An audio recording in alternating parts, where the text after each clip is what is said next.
सविस्तर बातम्यांना सुरुवात करूयात। अजित डोवाल यांना यंदाचा प्रतिष्ठित लोकमान्य टिळक राष्ट्रीय पुरस्कार जाहीर झालाय।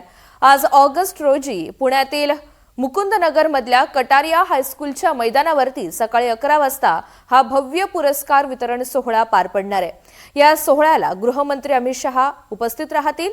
तसंच सोहळ्यासाठी मुख्यमंत्री देवेंद्र फडणवीस, उपमुख्यमंत्री सुनेत्रा पवार आणि उपमुख्यमंत्री एकनाथ शिंदे हे सुद्धा हजर राहणार आहेत। दरम्यान अमित शहांविरोधात आंदोलन करण्याचा इशारा काँग्रेस आणि ठाकरेंच्या शिवसेनेने दिलाय। याच पार्श्वभूमीवरती काँग्रेस पदाधिकाऱ्यांना पोलिसांनी मध्यरात्री ताब्यात घेतलंय। घरातून 3 पदाधिकाऱ्यांना डेक्कन पोलीस स्टेशनला नेल्याची माहिती मिळतेय।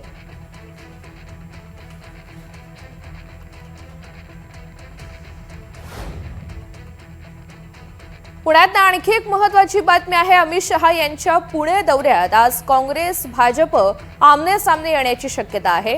टिळक राष्ट्रीय पुरस्कार सोहळ्यासाठी केंद्रीय गृहमंत्री अमित शहा आज पुण्याचा दौरा करतायत आणि याच दौऱ्या दिवशी काँग्रेस आणि भाजपची स्वतंत्र आंदोलनं होणार आहेत। दोन्ही पक्षांच्या आंदोलनांना पुणे पोलिसांची परवानगी ही मिळालेली आहे।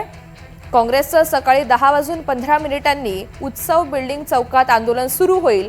दिल्लीमधील विद्यार्थ्यांवरील कथित हल्ल्याच्या निषेधार्थ काँग्रेसनं आक्रमक पवित्रा घेतलेला आहे। तर काँग्रेसच्या आंदोलनाला प्रत्युत्तर म्हणून भाजपचे महर्षी नगरामधील झांबरे पॅलेस परिसरामध्ये एक आंदोलन होईल। त्यामुळे या दोन्ही आंदोलनांमुळे शहरातील राजकीय वातावरण प्रचंड तापलंय।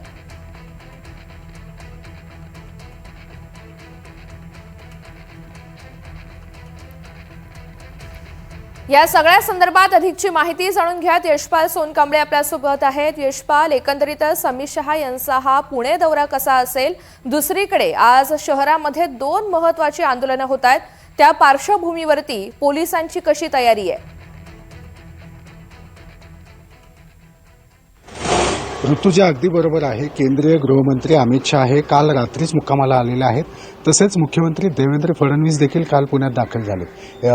अजित डोवाल जे आहेत राष्ट्रीय आपले सुरक्षा सल्लागार, त्यांना लोकमान्य टिळक पुरस्कार जेव्हा घोषणा झाली त्यानंतर काँग्रेसने अमित शहा यांच्या विरोधात आंदोलन करणार असल्याचं, काळे झेंडे दाखवून त्यांना निदर्शनं करणार असल्याचं घोषित केलं आणि त्यानंतर खऱ्या अर्थानं पुण्याच्या पोलिसांसमोर एक आव्हान निर्माण झालं। आता पुणे शहर काँग्रेसचे जे पदाधिकारी आहेत त्यांना रात्री ताब्यात घेण्यात आलेलं आहे। युवक काँग्रेसचे ते कार्यकर्ते आहेत। तर शिवसेनेच्या देखील काही कार्यकर्त्यांना काल पोलिसांनी बोलवलं होतं, परंतु ते गेले नाहीत। परंतु आज दिवसभरात सकाळपासूनच पुणे शहरामध्ये राजकीय वातावरण तापलेलं आहे, कारण की भारतीय जनता पार्टीला देखील रात्री उशिरा आंदोलनासाठी परवानगी देण्यात आलेली आहे।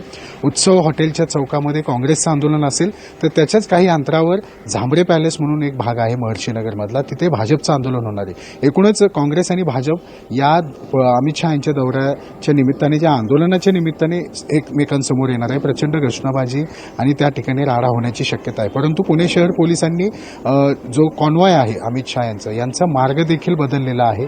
त्यामुळे 7 लौक चौकामध्ये पूर्वी जे आंदोलन होतं त्याला परवानगी नाकारून अन्य ठिकाणी काँग्रेसला परवानगी दिली। याच्यामध्ये शिवसेना उभाटा देखील सहभागी होणार आहे आणि वंचितच्या वतीने देखील या ठिकाणी आंदोलन केली जाण्याची शक्यता आहे। कॉक्रोच जनता पार्टीच्या कार्यकर्त्यांशी आपण संपर्क साधला, ते या आंदोलनात सहभागी नसणार आहेत।